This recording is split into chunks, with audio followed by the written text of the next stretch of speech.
Welcome to our continuing series, Questions and Answers, from the works of Sri Aurobindo and the Mother. Today, Humanity, Part 5. From the Mother. I knew a humorist who used to say, "It won't be so soon that the kingdom of God will come. For those poor philanthropists, what would remain for them?" If humanity suffered no longer, the philanthropists would be without work. End quote. It is difficult to come out of that. However, it is a fact that never will the world come out of the state in which it is, unless it gives itself up to the divine. All the virtues, you may glorify them, increase your self-satisfaction, that is, your ego, but they do not help you truly to become aware of the divine. It is the generous and wise people of this world who are the most difficult to convert. They are very satisfied with their life. A poor fellow who has done all sorts of stupid things all his life feels immediately sorry and says, "I am nothing, can do nothing. Make of me what you want."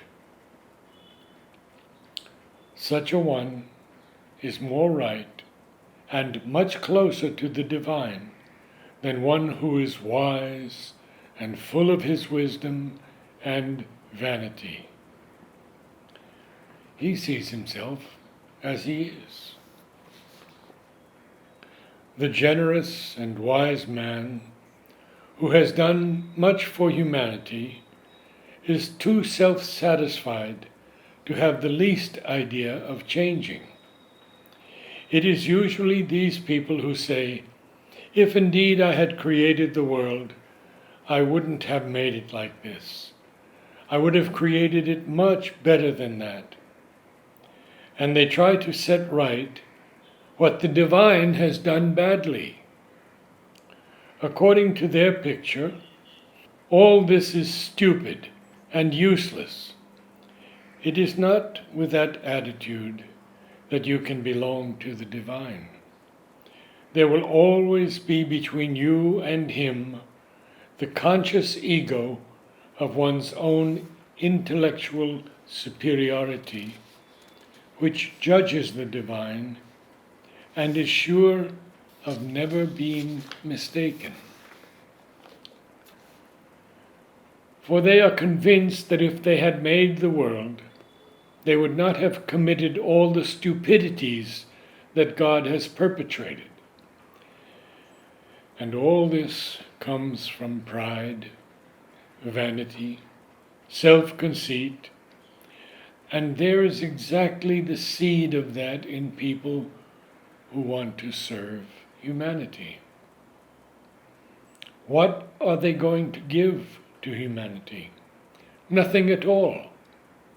Even if they gave every drop of their blood, all the ideas in their head, all the money in their pocket, that could not change one individual, who is but a second of time in eternity. They believe they can serve eternity? There are even beings higher than man who have come, have brought the light, given their life, and that has not changed things much. So how can a little man, a microscopic being, truly help? It is pride. The argument given is, if everyone did his best, all would go well. I don't think so, and even it is impossible. In a certain way, Each thing in the universe does its best. But that best doesn't come to anything at all. Unless everything changes, nothing will change. It is this best that must change. In the place of ignorance must be born knowledge and power and consciousness. Otherwise, we shall always turn in a circle around the same stupidity.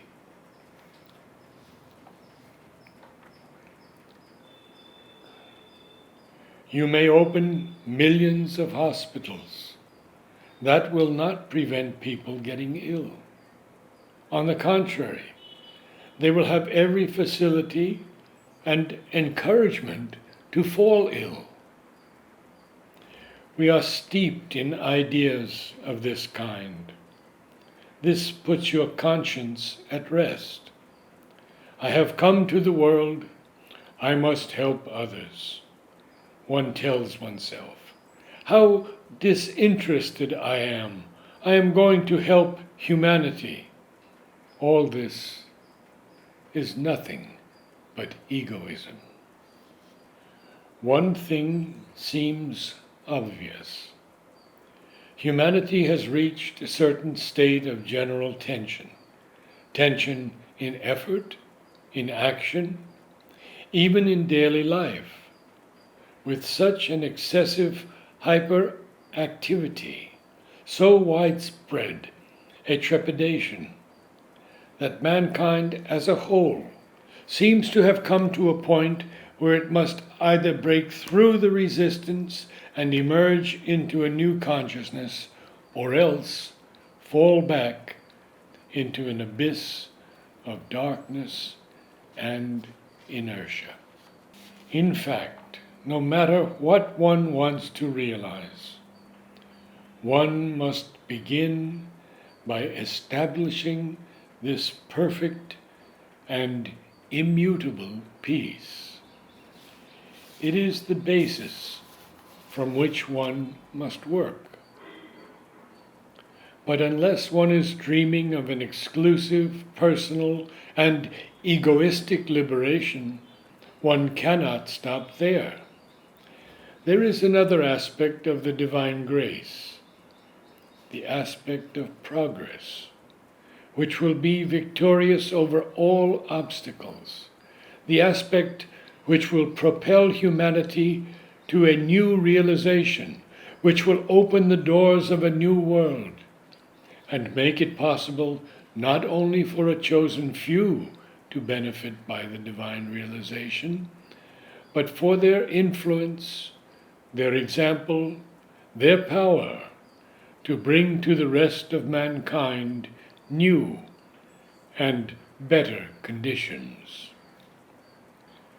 This opens up roads of realization into the future, possibilities which are already foreseen when an entire part of humanity, the one which has opened consciously or unconsciously to the new forces, is lifted up, as it were, into a higher, more harmonious, more perfect life. Even if individual transformation is not always permissible or possible, there will be a kind of general uplifting, a harmonization of the whole, which will make it possible for a new order, a new harmony to be established, and for the anguish of the present disorder and struggle to disappear and be replaced by an order which will allow a harmonious functioning of the whole.